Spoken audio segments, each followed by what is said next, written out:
Bueno, buenas noches. Empezamos este segundo Ateneo del año.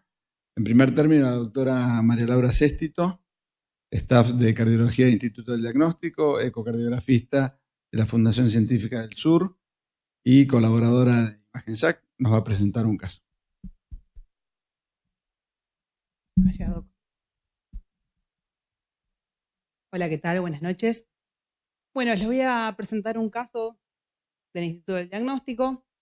Es un paciente masculino, de 79 años de edad, con antecedentes de hipertensión arterial y fibrilación auricular crónica, por lo que se encontraba anticoagulado. Y bueno, ingresa al nosocomio con un diagnóstico de una hemorragia digestiva sin descompensación hemodinámica. Por ende, se le suspende la anticoagulación. Además, sabíamos que el paciente tenía un antecedente de una aparente valvulopatía mitral, una estenosis mitral, según refería él y su familia. Hasta ahí eran los datos que teníamos del paciente. Y aproximadamente a los 5 días nos piden un estudio para ver la situación cardiológica del paciente. Lamentablemente no tengo un electro para mostrarles, pero esta es la placa del ingreso, que llamativamente tiene una silueta bastante prominente, como dice cardio torácico mayor a 0,5, por supuesto, y algunos signos incipientes de falla de bomba. Bueno, empezamos por el eje parasternal largo y lo que pudimos ver era que tenía un movimiento paradojal del septum, tenía buena función ventricular, y ya a primera impresión se veía que la aurícula estaba dilatada, la válvula mitral abría, no impresionaba una estenosis mitral de grado severo por lo menos, y además se podía ver una formación en la cara ventricular de la valva posterior de la válvula mitral que restringía la apertura. Ya viendo la parte, digamos, de las aurículas, tenía una dilatación bastante severa vía auricular, tanto de la aurícula izquierda como la aurícula derecha. Medimos un área aproximadamente de 152 y 124 centímetros cuadrados respectivamente.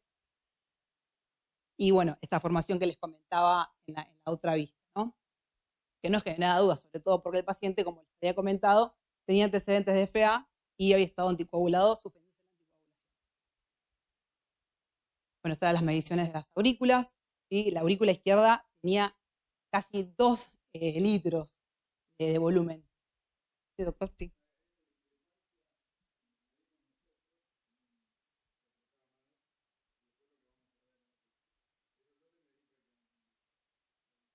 Sí, después vamos a ver que era un poquito más, pero bueno, por lo menos un volumen exagerado, ¿no?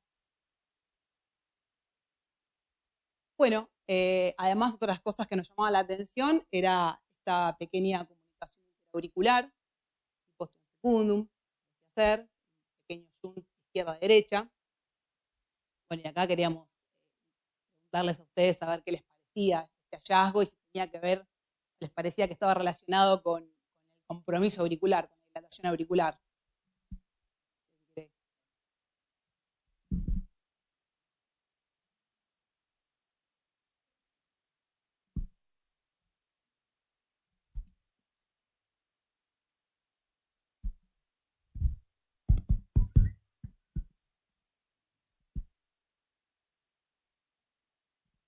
Si alguien quiere opinar, le doy el micrófono así. Digamos, la topografía de las comunicaciones que se descubren, digamos, cuando hay dilataciones auriculares muy importantes, no es esa. Son zonas relacionadas con el foramen oval, uno pensaría que están más o menos en relación, digamos, cercana a digamos, a la aorta, digamos, al borde aórtico, digamos, de la fosa oval. Digamos, sería bastante raro que se dé, digamos, en esta situación. Así que ahí hay una pequeña fenestración que, digamos, yo creo no está relacionada con este mecanismo. Son las que se abren cuando hay dilataciones muy grandes, las cercanas al foramen oval. Sí, nuestra interpretación fue que precisamente estaba tan distorsionada la aurícula izquierda, las dos aurículas, que parecía estar relacionado con un foramen oval que se fue desplazando. Pero bueno, eso, un tamaño auricular, por lo menos por mí, nunca visto, y pensé que tenía que ver con eso.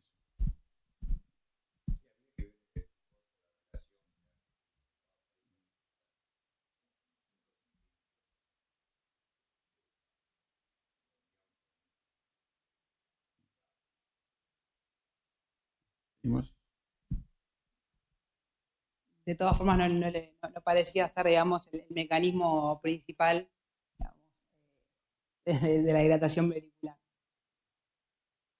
Bueno, y como le comentaba, otras cosas que nos llamaban la atención era esta formación génica sobre la cara ventricular de la bala posterior, que comprometía la movilidad de la bala posterior. Pero la estenosis por tiempo de impresión la calculamos de 2.4 centímetros cuadrados. Así que no era una estenosis severa. Además tenía insuficiencia tricuspidia, que era leve, y cuando la vena cava podíamos estimar una presión sistólica de la pulmonar de 40 milímetros de mercurio. Bueno, un poco más de esta imagen que nos llamaba la atención. Tiene un mínimo prolapso también de la valva anterior mitral. Y otra de las cosas llamativas durante la acción de estudio, si bien nos costaba bastante alinearnos por esta alteración, digamos, de la estructura, y era esta hipertrofia y textura ventricular, sobre todo a nivel de los segmentos apicales. Sí. A nivel de los segmentos apicales. Laura. Sí.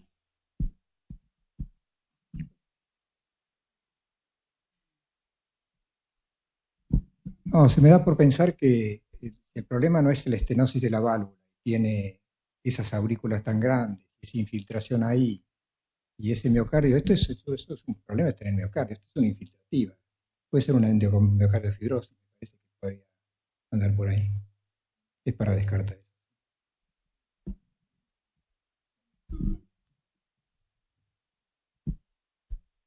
Bueno, entonces acá preguntamos cuál es su diagnóstico. Es un diagnóstico posible, es el doctor, y bueno, solicitarían algún otro método complementario, otro estudio complementario para terminar de ponerle el sello a esta patología.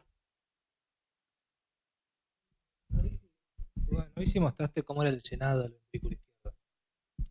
Cómo era el llenado del ventrículo izquierdo, de la función diastólica. No, el paciente estaba fibrilado, pero sí, no llamaba la atención particularmente, incluso teniendo particular donde realmente las presiones no parecían. No tengo una gran experiencia, pero las pocas veces que vi aurículas de ese tamaño con ventrículos chicos, obviamente uno tiene que pensar en fisiología restrictiva, y con digamos, con esos espesores que, digamos, tienen, ¿no?, hasta aspecto como una hipertrófica, digamos, en algún lugar. Hemos visto hipertróficas con fisiología restrictiva, digamos, y me orientaría un poco para ese lado, digamos. De hecho, las dos veces que vi ese tipo de foramen oval, que interpretamos lo mismo en las restrictivas, que dilataban la aurícula y se descabalga, digamos, ¿no?, las dos porciones del septum y se abre el foramen oval y empieza a yuntear, y no es parte de la causa. Pero a eso me orienta a pensar el caso. Iría para el lado de la resonancia. El doctor Saad quiere...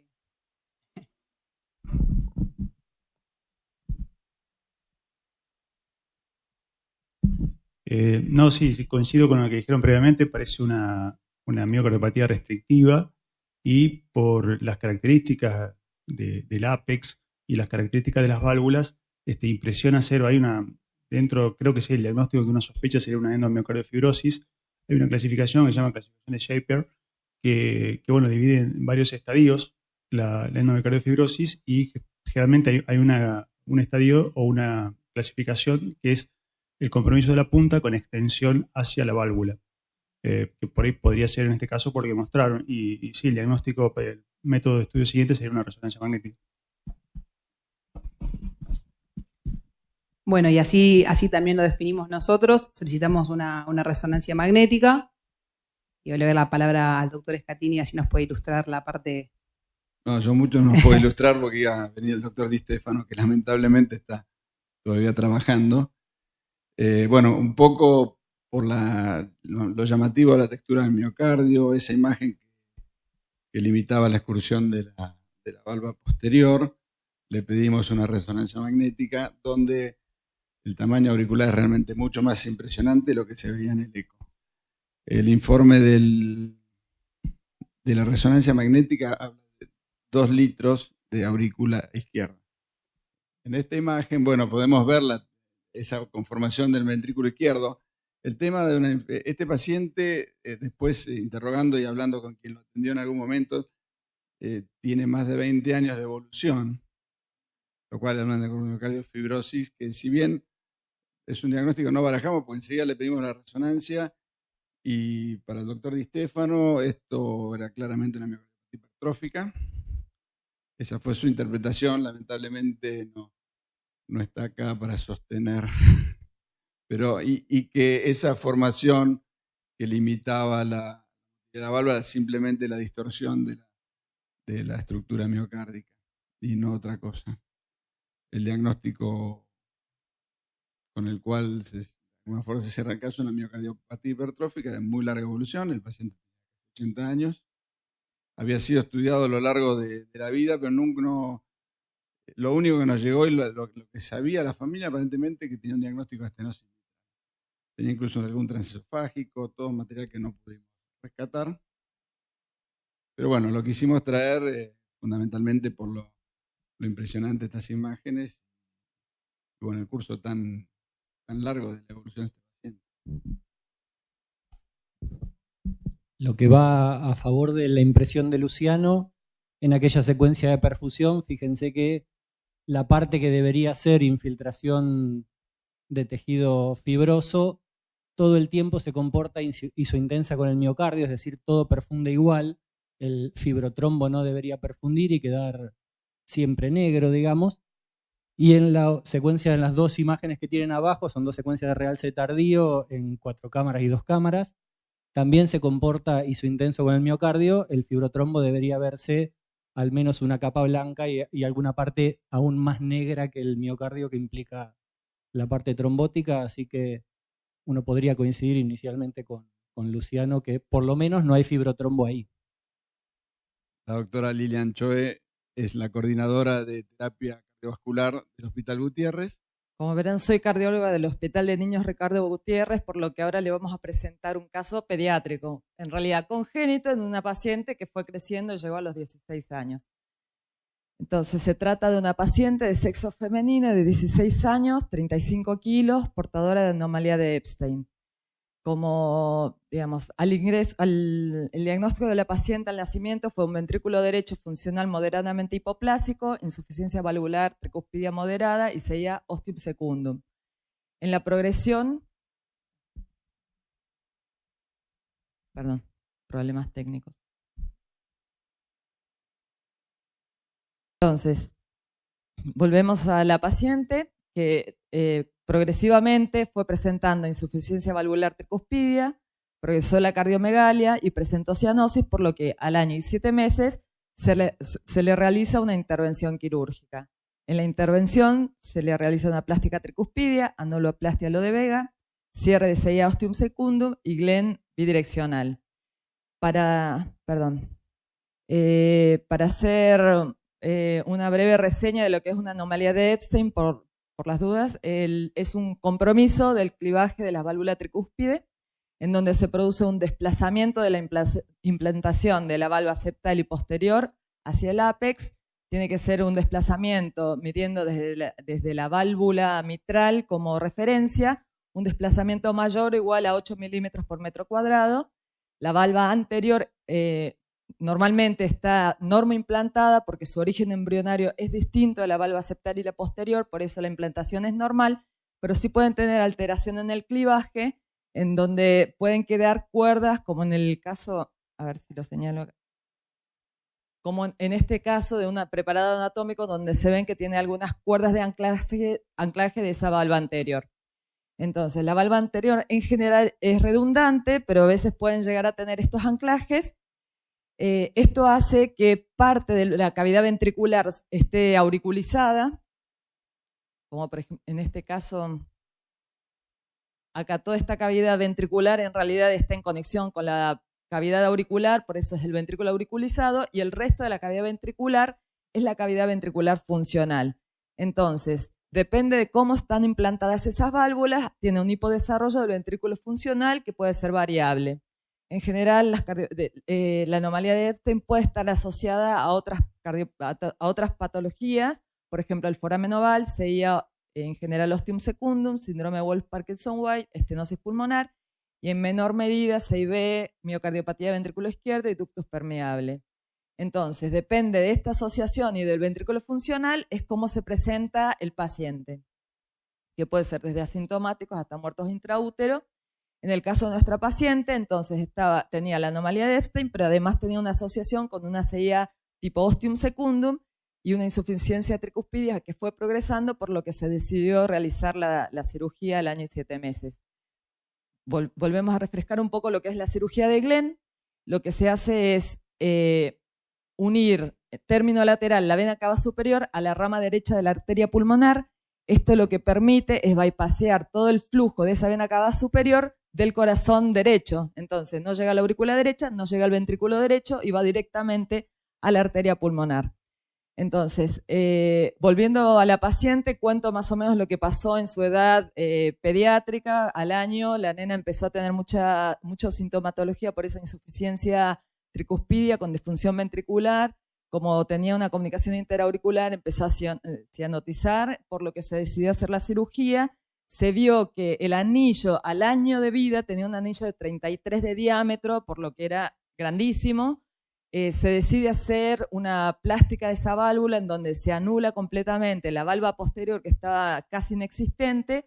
Se intenta separar un poco la valva septal, que la parte posterior de esa valva septal estaba inexistente y tenía un poco de vuelo de la valva anterior septal, pero implantada por abajo, ¿sí? Por debajo del anillo. La valva anterior tenía bastante motilidad, tenía algunas cuerdas secundarias que la anclaban, que esas se cortaron, y con eso lograron una plástica bastante adecuada, pero vieron que el ventrículo funcional era muy pequeño, por lo que decidieron entonces bypassear el flujo de la vena cava superior haciéndole la cirugía de Glenn. La paciente discontinúa seguimiento por cuestiones sociales, es abandonada por la madre, bueno, tiene otros problemas por los cuales no puede venir. Y a los 16 años consulta a la guardia de Concordia, Entre Ríos, con dificultad respiratoria, ingresa, tenía una taquicardia auricular ectópica en ese momento, le hacen el diagnóstico además de la evolución de la insuficiencia tricuspidia, una insuficiencia severa, y se deriva nuevamente a nuestra institución. Al examen físico, los datos positivos, que la nena tenía 35 kilos para 1,50 m, estaba bajo de peso, tenía disnea en reposo, precordio activo, Dressler positivo, soplo sistólico regurgitativo por la insuficiencia, R3 con soplo mesodiastólico derecho, hígado a 4 centímetros de reborde costal. Y en el electrocardiograma tenía la taquicardia auricular ectópica, el QRS estaba ensanchado por la dilatación de la cavidad derecha, y en la placa de tórax una cardiomegalia severa expensa de cavidades derechas con un flujo normal, pulmonar normal. Con eso se inicia tratamiento anticoagulante y antiarrítmico, realizamos una ablación por cateterismo del foco ectópico, logrando ritmo sinusal, y ahí se decide realizarle la cirugía. Entonces, les muestro el eco prequirúrgico, en donde se ve el desplazamiento de la valva, severa dilatación de cavidades derechas, falta de coaptación severa con casi inexistencia de la valva septal. Vemos en el Doppler color la insuficiencia severa, y pulsando la vena suprahepática tiene flujo sistólico reverso, por lo que la insuficiencia tricuspidia es severa. Le hacemos un Doppler tisular color, en donde se ve que tiene disincronía del ventrículo auriculizado, y en el tisular, Doppler pulsado tisular, se ve que la onda S tricuspidia, digamos, del ventrículo derecho está disminuida. Recorriendo la valva anterior vemos que tiene, no tiene los attachments, porque eso se lo habían sacado en la cirugía anterior, y está sujeta por la cuerda marginal de la valva anterior. La valva septal casi no existe, por lo que en esta paciente, digamos, esa valva estaba difícil de utilizar. Haciendo un eje corto, vemos que el vuelo de la valva septal, digamos, el segmento anterior de esa valva septal todavía tenía algo de coaptación, pero cuando hicimos el eje corto de la válvula tricuspidia vemos que la falta de coaptación es severa. Ahí, este es un corte como un eje corto tridimensional en donde se ve la zona de coaptación de la valva anterior y septal, pero que no era suficiente. Un corte desde apex para ver la arteria pulmonar, digamos, la insuficiencia pulmonar es leve y no tiene flujo, no tiene lesión de la válvula pulmonar. Controlando la cirugía de Glenn, lo que vemos es la vena cava superior que está abocada directamente a la arteria pulmonar. Este es un eje supraesternal, ¿sí? El eje corto de aorta supraesternal, en donde vemos la cava superior ingresando directamente a la arteria pulmonar derecha, el flujo de esa vena cava superior que es laminar. Cuando le ponemos un Doppler vemos que el flujo es pulsátil porque la arteria pulmonar está permeable. Viendo la función ventricular izquierda, vemos que el septum es completamente paradojal en sístole y en diástole. Realizándole, digamos, un Doppler tisular, vemos que la onda S sistólica está disminuida, por lo que hay deterioro de la función ventricular izquierda. Entonces, como indicación de una cirugía en una anomalía de Epstein, está la disnea, insuficiencia cardíaca derecha, clases funcionales altas, progresiva intolerancia al ejercicio, arritmia de difícil tratamiento medicamentoso, defectos asociados, cardiomegalia progresiva y cianosis severa con disfunción ventricular izquierda, de las cuales la paciente cumplía con la disnea, con la insuficiencia cardíaca derecha, la cardiomegalia progresiva y la disfunción ventricular izquierda, por lo que se decide realizarle una cirugía. Entonces, el planteo es ¿qué le hacemos a esta paciente? Como les había comentado, ya había tenido una plástica anterior, plástica tricuspide anterior. El anillo actual era de 32 milímetros de anillo. Entonces, la posibilidad de replastificar una válvula que ya había estado plastificada era poco probable, por lo que decidimos hacerle un reemplazo valvular. Entonces, ahora se vuelve a abrir la pregunta, ¿reemplazo valvular de qué tipo? ¿Sí? Hacemos un reemplazo valvular protésico biológico o mecánico. Entonces, todos sabemos que la evolución, digamos, de tanto las protésicas biológicas como mecánicas del lado derecho no es buena. Dentro de las dos, digamos, la utilidad de las válvulas más o menos son comparables, tanto la biológica como la mecánica, en cavidades derechas, con la contra de la comorbilidad de la anticoagulación que necesita una válvula mecánica. Por lo que nosotros lo que decidimos es reemplazar la válvula tricuspidia con un reemplazo biológico. Utilizamos una Mosaic 31, la nena tenía un anillo de 32. Si vemos, la válvula Mosaic tiene el anillo externo es de 31, pero el diámetro interno real, la luz real es de 26 milímetros.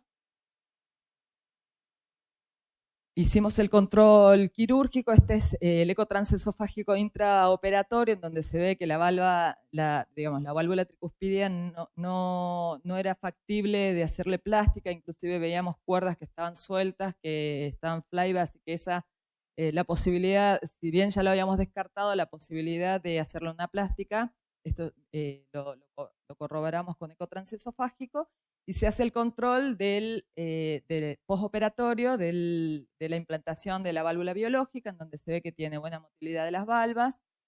En el eje corto de la válvula vemos que tiene buena apertura. Le hicimos un le hicimos el corte tridimensional, la vista tridimensional, donde se ve que las válvulas abren completamente y la luz queda libre. Tiene un pequeño leak perivalvular a nivel del septum. Se evaluó ese leak, era de 2 milímetros, por lo que decidimos, con pasaje de flujo, por lo que decidimos no reingresar a bomba. Y la paciente baja de quirófano, se extuba a las 12 horas más o menos de la cirugía y al día siguiente le hacemos el control postoperatorio. En el pulsado suprahepático vemos que no tiene insuficiencia significativa y el leak perivalvular no le genera un reflujo significativo. Lo que sí vemos que la valva no tiene buena apertura, ¿sí? La válvula que previamente habíamos controlado intraquirúrgico, al día siguiente de la cirugía no tenía buena apertura. Sí. La paciente ese día no estuvo anticoagulada porque estaba en el postoperatorio inmediato y tenía bastante mala, digamos, estaba muy jugosa el postoperatorio, por lo que nosotros no le pusimos anticoagulación. Empezó con esta imagen, empezamos la anticoagulación, igualmente tenía mucha disfunción ventricular, por lo que íbamos a anticoagularla igual. Bien, la indicación es 2B.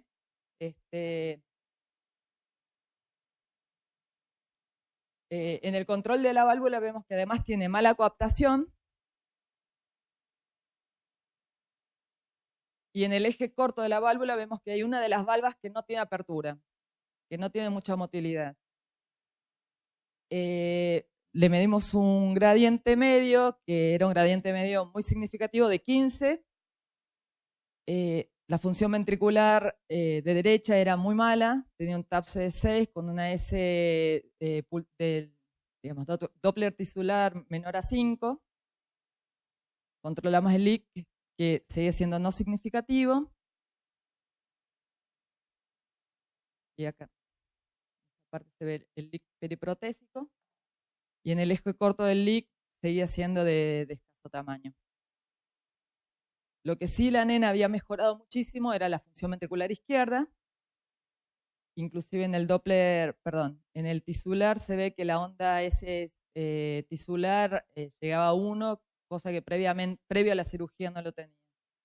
Entonces, la discusión diagnóstica era qué le pasaba a esa válvula, si tenía una estenosis tricuspidia por disfunción valvular o tenía algún otro tipo de disfunción valvular. Entonces, nosotros sabíamos que le habíamos hecho el control postoperatorio intraquirúrgico, donde las válvulas abrían normalmente, por lo que no era un defecto de fábrica. Veíamos un engrosamiento, pero la realidad es que la válvula no se movía adecuadamente y la nena tenía un rango de anticoagulación porque posbomba, por lo que la posibilidad de que también sea una trombosis de la válvula era como menos probable. Igualmente la nena inició tratamiento anticoagulante y lo que sí tenía era severa disfunción ventricular derecha. Entonces, si bien se inició tratamiento anticoagulante, nosotros asumimos que la válvula no se podía abrir adecuadamente, y eso está descrito en los trabajos pediátricos, que cuando tienen severa disfunción ventricular pueden no tener el gradiente necesario como para poder abrir la válvula tanto protésica como biológica, por lo que nosotros hicimos un tratamiento intensivo para mejorar esa función ventricular, y le hicimos el control al mes siguiente del postoperatorio, en donde vemos que la función ventricular izquierda había mejorado un poco más, tenía mejores diámetros cavitarios del ventrículo izquierdo, y vemos que la válvula mejora significativamente su apertura. También, si bien la función ventricular no había recuperado, sí tenía mejor engrosamiento sistólico, cosa que en el eco postoperatorio del día siguiente no tenía casi engrosamiento sistólico de ese ventrículo derecho. En el control de la válvula vemos que la valva que no abría, abre completamente. En el eco 3D se ve mejor, que no tiene alteración en la apertura. Y en el Doppler tisular tiene mejor función, si bien no es normal. Entonces, le hicimos, con el color vemos que acelera un poco. En el control por pulsado, el gradiente medio que nos daba en ese momento era un gradiente medio de 8.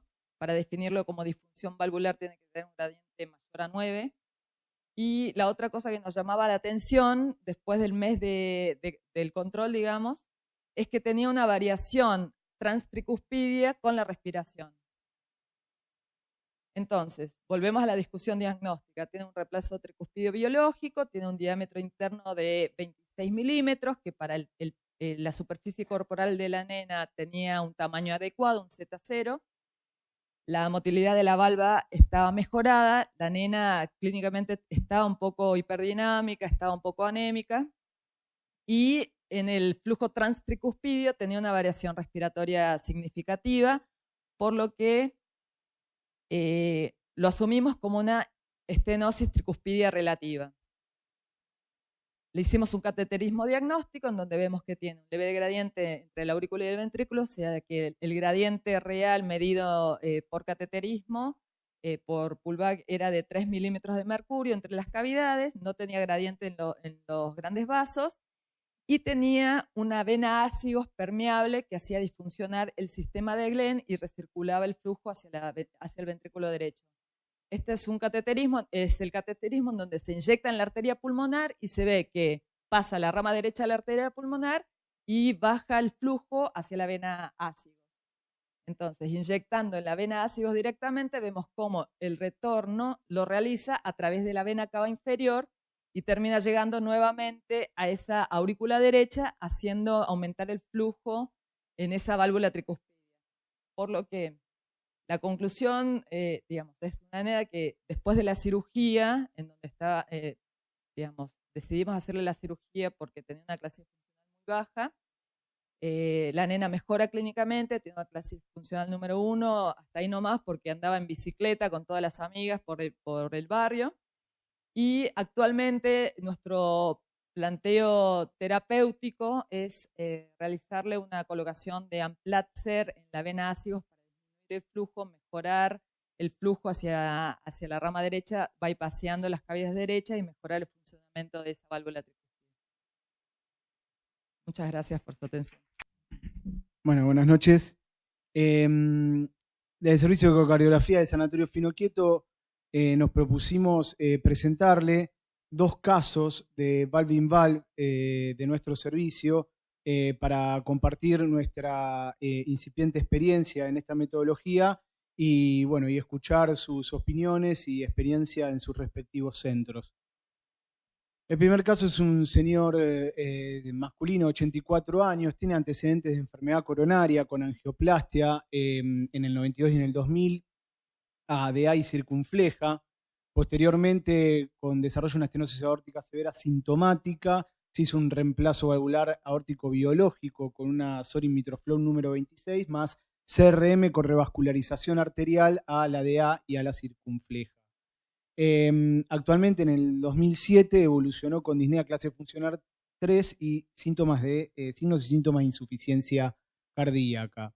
En el ecocardiograma se veía un deterioro leve a moderado de la función ventricular, se veía una insuficiencia aórtica que impresionaba significativa, con un jet ancho de regurgitación que ocupaba prácticamente todo el tracto de salida del ventrículo izquierdo, también una insuficiencia mitral.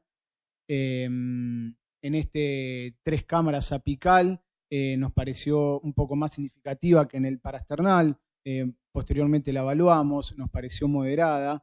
Y la regurgitación de la aórtica hacia la pared posterior, superando lo que es la porción medioventricular del VI. Un tiempo de desaceleración menor a 400 milisegundos, una repercusión periférica a nivel de aorta descendente, la insuficiencia mitral holosistólica a predominio protomeso. Por valoración por PISA nos dio un radio de 0,3 y una hora de 0,1 para una insuficiencia que la interpretamos como funcional, tenía dilatado el anillo con un jet central. Posteriormente, cuando fuimos a evaluar la bioprótesis para ver de qué manera se podía solucionar esta disfunción, vimos una bioprótesis con una ruptura de la valva a nivel del seno coronariano derecho que prolapsaba hacia el tracto de salida del ventrículo izquierdo en esta representación volumétrica por transesofágico. Cuando la analizábamos con el Doppler color, veíamos este jet que transtorácico ocupaba todo el tracto, bien excéntrico y posteriormente a la raíz, ocupando todo el tracto de salida y la repercusión que habíamos visto. Se estudiaron la anatomía coronaria, la verdad es que tenía los puentes arteriales permeables, tenía una lesión leve a nivel de la lateroventricular y una restenosis leve en el estén de la DA. Se lo consideró un paciente de alto riesgo quirúrgico y se había propuesto la resolución por un valve-in-valve de esta disfunción severa de su prótesis aórtica que lo ponía sintomático con insuficiencia cardíaca. Una pregunta que nos propusimos a este nivel es si, pensando en esta resolución, harían algún estudio más o se quedarían con la valoración angiográfica o por transesofágico, pensando en la resolución endovascular. Tengan capaz experiencia en la resolución de disfunciones valvulares por medio de este método. Bueno, en nuestro caso, teniendo en cuenta que es un método en el que hay que tener cuidado con lo que es la obstrucción del seno coronario, tener en cuenta las potencialidades, complicaciones, se decidió estudiarlo con una tomografía a nivel aórtico. Básicamente se focalizó en las distancias que hay entre lo que es el cuadro valvular y, en este caso, la raíz y el límite del cuadro valvular y la distancia entre la raíz y el seno coronario, precisamente para evaluar la potencialidad de la obstrucción a nivel del seno durante el procedimiento. En este caso, una diferencia de 0,5, que es una diferencia que se considera aceptable. Posteriormente se evaluó la distancia de lo que es el perímetro del cuadro valvular hacia el nacimiento del seno coronario, tomándose como valoraciones aceptables mayor a 0,6 centímetros, en este caso era levemente superior, y la valoración de la aorta a nivel de la porción sinusal, aortas con porciones sinusales estrechas, en lo que es la resolución por valve-in-valve, también se vieron asociadas a mayores complicaciones. En este caso, con diámetros de 3.7 y 3.5, se la consideró una porción sinusal aceptable para el procedimiento. Teniendo en cuenta esto, se realizó el procedimiento. En este caso, se puede ver previo a la resolución la presencia de la válvula con una insuficiencia aórtica. También se puede ver cómo, independientemente de que teníamos valoraciones para lo que era la relación con ese seno coronario derecho aceptables, se colocó una cuerda protegiendo la coronaria y se realizó el implante de la válvula endovascular. Se puede observar cómo prácticamente no se observa una regurgitación, que es otra de las complicaciones que tenemos que tener en cuenta.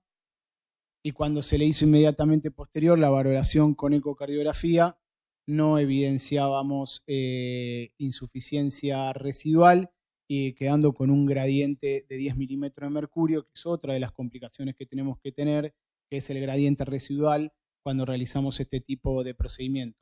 Se colocó una válvula Evolut número 26 y posteriormente no se consideró ese gradiente de 10 milímetros como aceptable. Y esto en un eje corto.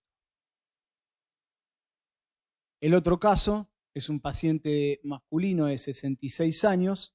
El paciente en el 2007 se realizó un reemplazo valvular aórtico biológico con un reemplazo de raíz de aorta ascendente secundario a una valvulopatía aorta bicúspide con aortopatía ascendente asociada. Se colocó una biológica Hancock número 25 y 10 años después, en el 2017, evolucionó con disnea clase funcional 3, signos de insuficiencia cardíaca y un ecocardiograma que también se evidenció una disfunción valvular significativa, similar diferente al otro paciente. Este es un paciente que estaba estaba dilatado, con 63 milímetros de diámetro diastólico y 43 de diámetro sistólico. También veíamos una insuficiencia aórtica significativa, un deterioro leve a moderado de la función con 45 de FEI. Estas son las valoraciones del diámetro.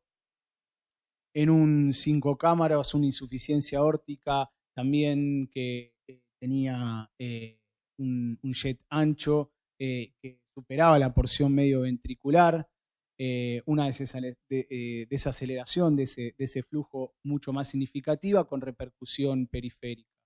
Cuando se evaluó por transesofágico, se pudo observar unas válvulas engrosadas, prolapsantes hacia el tracto de salida, un jet excéntrico. Cuando lo valoramos por eje corto, podíamos observar un mecanismo complejo con 2 jets de regurgitación, uno central, otro entre la válvula coronariana izquierda y la no coronariana. Y si bien en un paciente con un riesgo moderado a elevado de reoperación, también se consideró el hecho de que tenga una cirugía previa compleja con la resolución que tuvo la ortopatía ascendente. Entonces se lo consideró para una resolución de esta disfunción por medio de una válvula endovascular.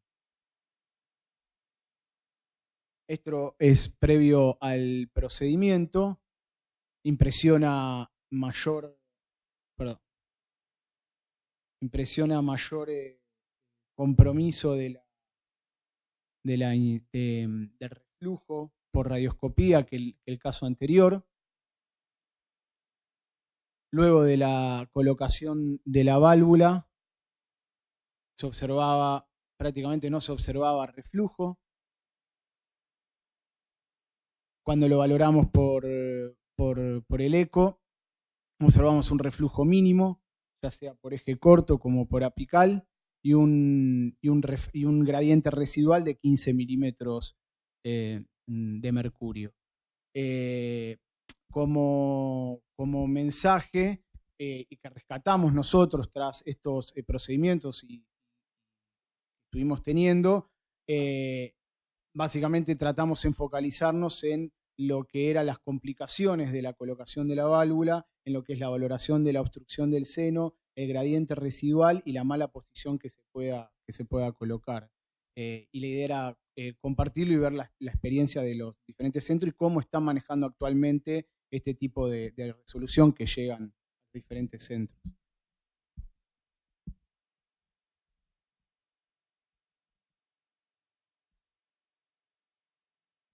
Quería preguntar, Víctor, con el segundo caso, mi impresión me pareció que quedaba un poco alta. Pero se pone, o sea, la posición de la válvula, la TAVI, tiene que ser supranular. Digamos, estas válvulas son supranulares. Digamos, digamos, eso está arreglado. Para cada válvula que vas a poner, válvula, cuánto te tiene que sobrar de cada lado. Y acá es un strut y medio. Sí, en realidad, digamos, el problema principal que tienen estos pacientes no pasa por el tamaño de la válvula que vas a poner, porque como vos sabés qué válvula tenía antes, digamos, eso calza perfecto. Entonces no quedan perdiendo. El problema está en que uno puede obstruir los ostium coronarios cuando la valva, digamos, de la bioprótesis original es desplazada por el implante del TAVI. Digamos, mucho más en este que es un Vental que están puestos, digamos, donde el cirujano lo pudo poner. Entonces, claro, digamos, no hay senos y digamos, no está arreglado donde tiene, digamos, la anatomía normal del paciente, te dice que la coronaria derecha en general es más baja que la izquierda, se sale a observar que no se proteja digamos, que se proteja adecuadamente el seno derecho para que la valva, digamos, no ocluya. Quedan perfectas en el sentido que, digamos, no quedan perdidas. Digamos, y según la altura a la cual te encuentres, bueno, ahí hoy por hoy, por suerte, puedes elegir entre una Coreval o Evolut o una Sapien para darle digamos, el perfil más adecuado. Es un procedimiento digamos, muy rápido, no hay que sobreentender, calzan perfecto y creo que tenemos conciencia de esto, digamos, en general quedan muy bien. Revisando todo esto, uno tuvo cosas sorprendentes porque se pueden analizar cuáles son los tamaños reales de las bioprótesis. Digamos, hay una aplicación para los teléfonos que se llama Viv Aortic, también hay un Viv mitral que es Valvinval, que está buenísima porque te dice, digamos, los tamaños reales que tiene. Entonces, por ahí, ojo que por ejemplo, una 21 tiene tamaño 16. Entonces, ahí te explicas muchas de las cosas que pasan a largo plazo con estos pacientes. Entonces, la esencia es proteger lo coronario. El resto sale solo. Bueno, muchas gracias. Lamentablemente nos quedamos sin tiempo. Muchas gracias a todos los expositores, muy lindos casos.